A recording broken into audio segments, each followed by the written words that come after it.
po akong muli. Ngayong araw po ako ay magluluto ng isang malinamnam at masarap na rice corn cake. Halina po, samahan niyo ako. Ito po mga kailanganing ingredients. Sugar,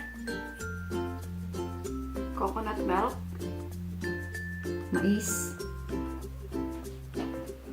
butter, baking powder,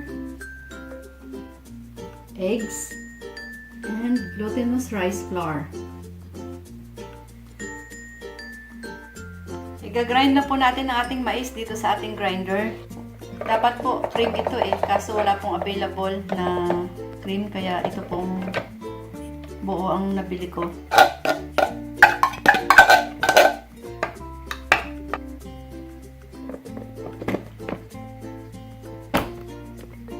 Okay.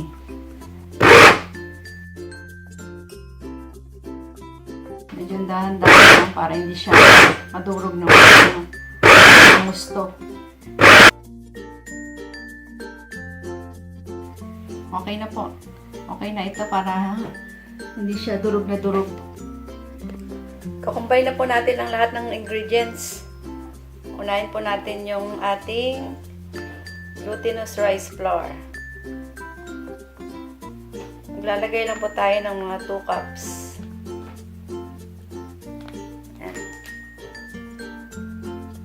Yan. Another 1 cup uli. Yan. So, yan ang ating 2 cups of glutinous rice flour. Tapos, lalagyan din po natin susunod natin ng ating asukal. 1 cup of sugar. Yan. 1 cup of sugar. Then, ilagay na po unahin po muna natin ang ating mga dry ingredients. Tsaka itong ating baking powder. 1 tablespoon lagay natin para maalsa siya. Yan. Haluin muna natin.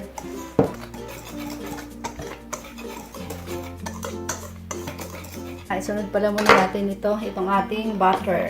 Sunod natin. Yan po mga ano lang ito, mga 2 kutsara. Tinansya ko na. Tapos, sunod natin ng ating mais. Magsiseparate lang po ako ng mga 1/4 nito. Kasi ito ilalagay nating toppings mamaya. Pagluto na yung ating rice corn cake. Hindi ko po siya ubusin. So, yan lang po.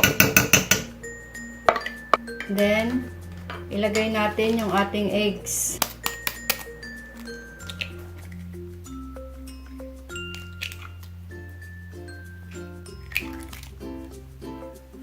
Yan.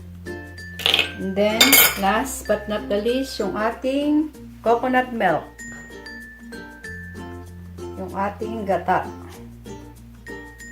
So, haluin na po natin para ma-distribute po ang ating mixture.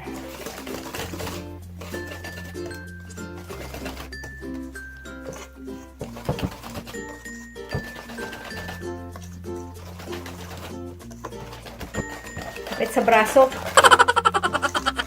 Ganda rin palang maghalo. Exercise sa braso. Gawin niyo po ito sa inyo. Simple lang ito. Madaling gawin.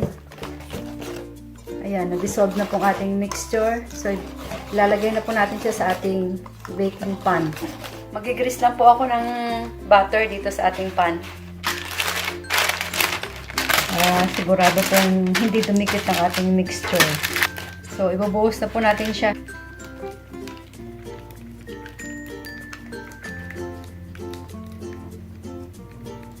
A few minutes later. Sasalang na po natin siya ngayon. I-preheat ko na po yung oven ng 180 degrees Celsius. So, isasalang po natin siya ng 30 to 35 minutes. So, habang inaantay po natin siyang maluto, gagawin na po natin yung ating toppings. So, mga michi, gagawa po tayo ngayon ng toppings. So, naglagay na po ako ng gatas dito sa ating casserole. At naglagay na rin po ako ng asukal, mga 4 na kutsarang asukal at saka 1 kutsarang flour. So, i-combine na rin po natin yung ating reserve na mais kanina na ginrind po natin.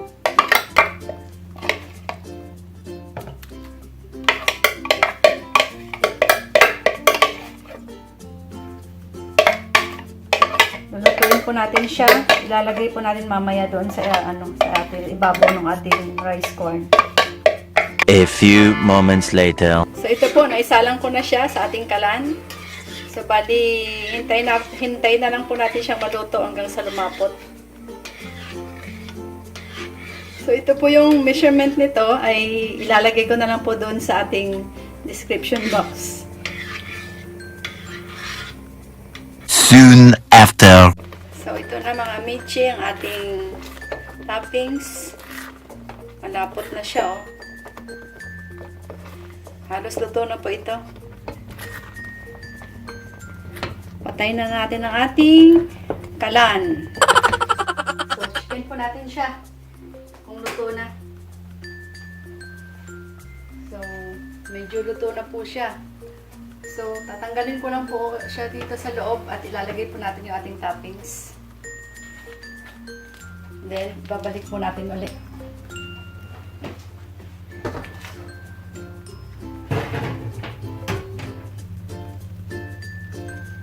I-spread lang po natin.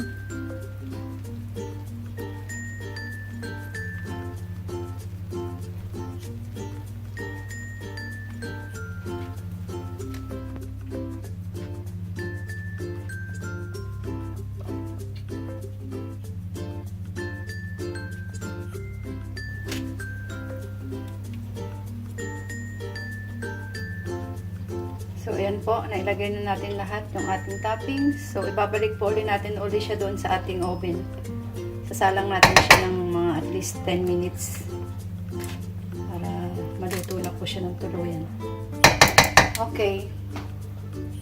Babalik na po natin ulit siya dito sa ating oven. Lulutuin na po natin siya ng bahagya at least 5 to 10 minutes.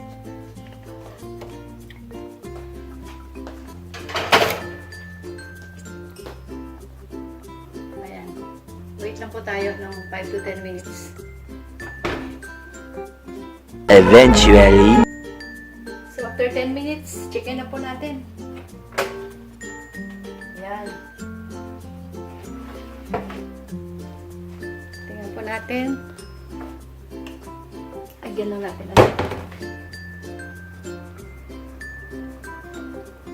Ayan. Luto na po. So, patayin na natin.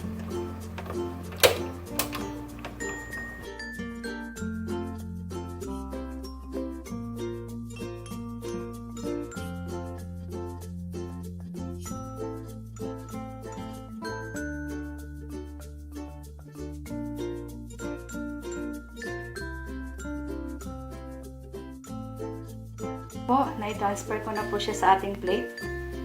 So, hihiwain ko lang po siya at titikman na po natin.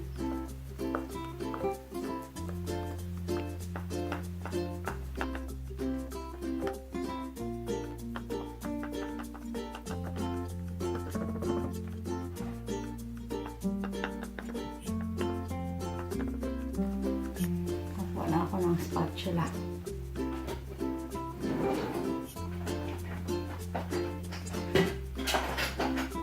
One eternity later.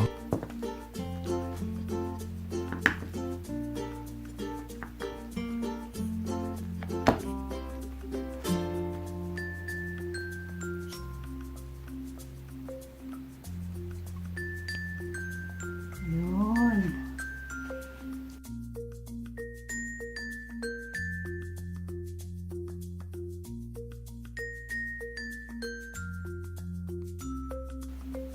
Tara, tikman na po natin, mga michi.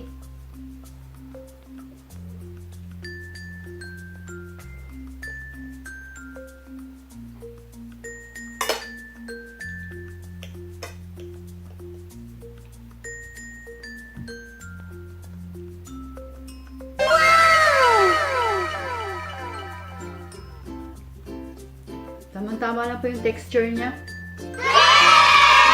At maligat po siya. In fairness. Pwede po siya sa dessert at saka pang merienda. Try nyo rin po. Ganun na po kasimple. Sarap po siya. Kain po tayo. Thanks for watching mga Michi. Para po sa full recipe, paki-check na lang po ang description box below. Ciao! God bless! Thanks for watching!